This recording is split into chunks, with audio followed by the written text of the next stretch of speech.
Hi friends, నేను ఈరోజు egg chicken fried rice చేయబోతున్నాను. దానికి కావాల్సినవి క్యారెట్, బీన్స్, ఉల్లిపాయ, క్యాప్సికమ్, క్యాబేజీ, పచ్చిమిర్చి. ముందు గ్యాస్ వెలిగించుకొని కళాయి తీసుకున్నాను. అందులో కొంచెం ఆయిల్ వేస్తున్నాను. ముందు ఎగ్ ఫ్రై చేసుకోవాలి. ఆయిల్ వేసి హీట్ అయ్యాక అందులో ఎగ్ వేసి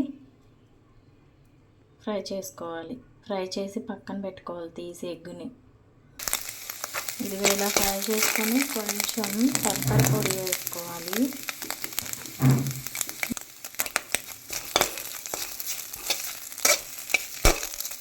ఇది తీసి పక్కన పెట్టుకోవాలి. ఇప్పుడు ఎగ్ తీసి పక్కన పెట్టుకున్నాను. ఇందులోనే ఆయిల్ వేస్తున్నాం. మళ్ళీ కొంచెం ఆయిల్ వేసుకొని కట్ చేసుకున్నవన్నీ ఫ్రై చేసుకోవాలి. ఫస్ట్ ఆయిల్ హీట్ అయ్యాక 1 by 1 వేసుకొని ఫ్రై చేసుకోవాలి.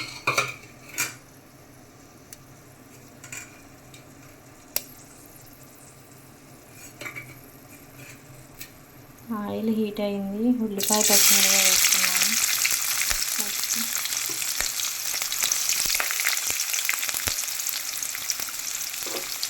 కొంచెం వేగాలి.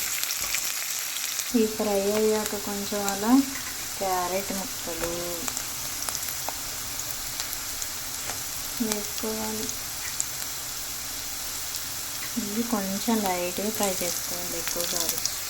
ఇవి వేగినాక క్యాబేజీ, క్యాప్సికమ్, బీన్స్ మొత్తం వేసుకొని 5 minutes అలా కొంచెం ఫ్రై చేసుకోవాలి, ఎక్కువ కాదు.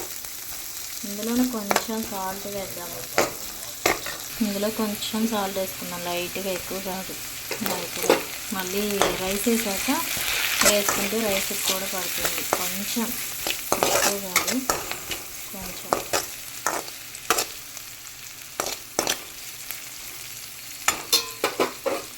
ఇందులోనే కొంచెం అల్లం వెల్లుల్లి పేస్ట్. నేనైతే ఎక్కువ వేయనండి, లైట్గా వేస్తాను, కొంచెం స్మెల్ కోసం అంతే. అల్లం వెల్లుల్లి పేస్ట్ ఎక్కువ వేయను. ఇందులోనే కొంచెం కరివేపాకు. ఇప్పుడు ఇందులో నేను చికెన్ ఇలా ఫ్రై చేసుకొని పకోడీలా చేసుకొని పెట్టుకున్నాను, ఇవి వేస్తున్నాను.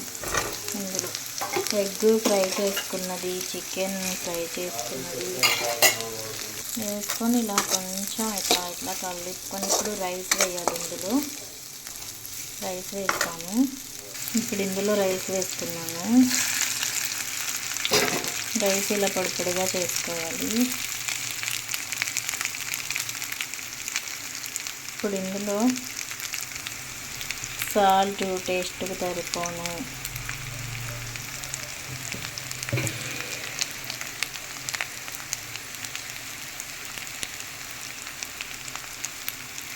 కారం కొంచెం మంటకు సరిపోను వేసుకోవాలి, చూసుకొని కారం. ఇప్పుడు ఇలా కొంచెం కలిపేలా కలుపుకోవాలి. ఇప్పుడు ఇందులో కొంచెం మిరియాల పొడి, కొత్తిమీర అవి వేసుకున్నాం. అన్నీ లైట్గానే వేస్తానండి నేను. మిరియాల పొడి వేసాను. మిరియాల పొడి వేస్తే కొంచెం టేస్ట్ వస్తుంది ఫ్రైడ్ రైస్కి.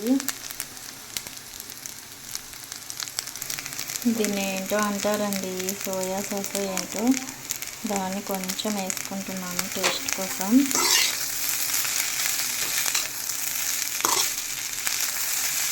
ఇప్పుడు ఇందులో కొత్తిమీర వేసుకున్నాను.